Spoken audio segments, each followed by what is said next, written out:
Okay, I'm going to go ahead and start the video.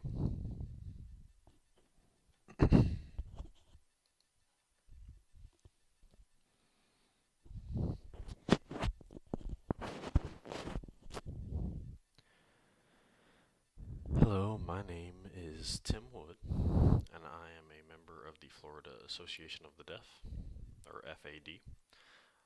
I'm also the legislative coordinator, and the FAD has been working hand in hand with the Florida Registry of Interpreters for the Deaf, or FRID, and we've been trying to reach the goal to pass a law that would require licensure for all interpreters in the state of Florida. People may be wondering, well, what's the point of the license? Hearing people may think, well, we provide you guys hear interpreters. Why are you guys complaining? There are a lot of more deep consequences than that. There can be often bad or low quality interpreters, and that can affect your your image negatively as an individual or a group, or maybe even around the world. A good example would be this fellow.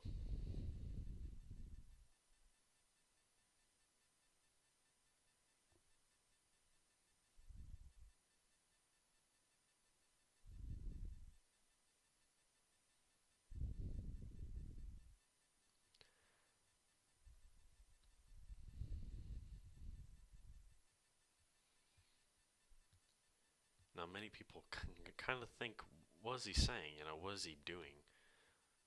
Many just kind of think he's a lousy interpreter or a fraud, really. But I wanted to let you know, let you in on a little secret. I'll let you know what he's doing, and he's practicing. And you may be asked, what is he practicing for?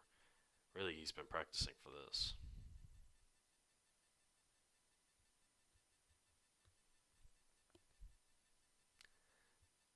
That explains a lot, doesn't it? All jokes aside, though, it is a very serious topic because the quality of an interpreter can really impact you in many facets of your life. And I have three really good examples.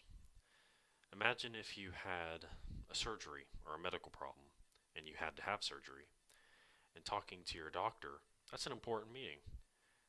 You need to have a top of the line interpreter give you all the information you need and able to convey all the questions you want to ask. And if they miss the conversation or drop communication, that could be the difference between your life and death. So, another good example is, imagine if you're arrested and you're discussing things with your lawyer, and whether you're set free or stuck in jail, it all depends on your interpreter. And if they mess up, you can go to jail. And another point is education.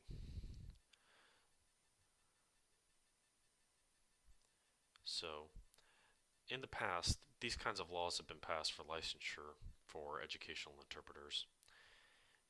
And communication for these deaf children who are going into these mainstream schools is very, very important. It's important to have the licensure interpreter be provided to give access to the language and communication needs they have at the time.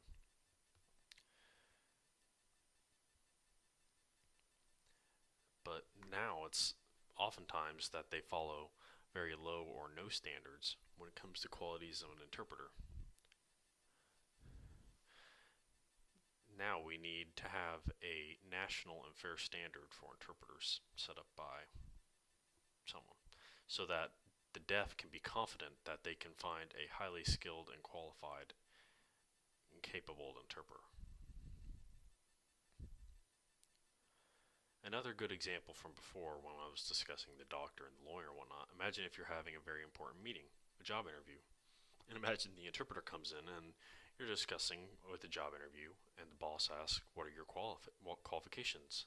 And the interpreter can say, oh, well, I've had two classes, 2 semesters in ASL, and some time in interpreting. I'm qualified. You can just imagine his reaction.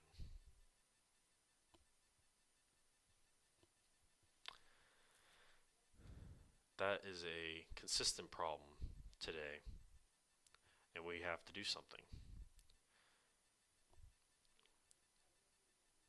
So soon, the FAD and FRID will be going to Tallahassee to the state legislature to discuss and maybe even inform them about our problem with interpreters.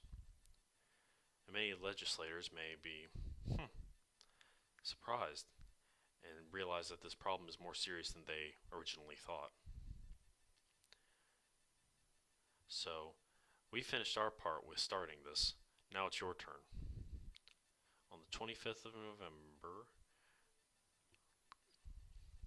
Deaf Awareness Day, we're going to the state building.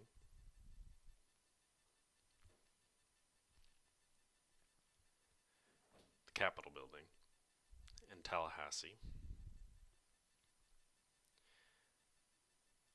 And we'll be there all day.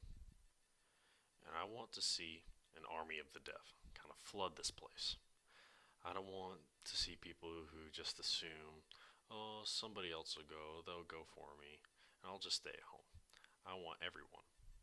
I mean, you, and you, and you, you, you, you, and you.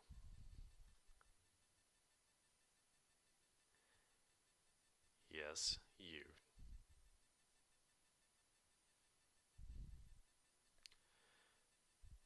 When I arrived at Tallahassee, I don't want to open the doors and see something like this. No. I want to see the legislators open the door and see this.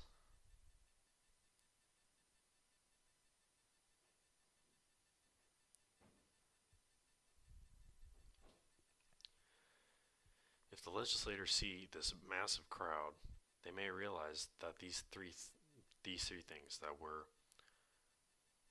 we mean business, that we're here to do something. Second, they may realize that this interpreting problem is more serious than they originally thought. And third, after seeing all these people, they realize that we have the power and that we can do something. We have the votes. And we can help pass our problem with the legislation.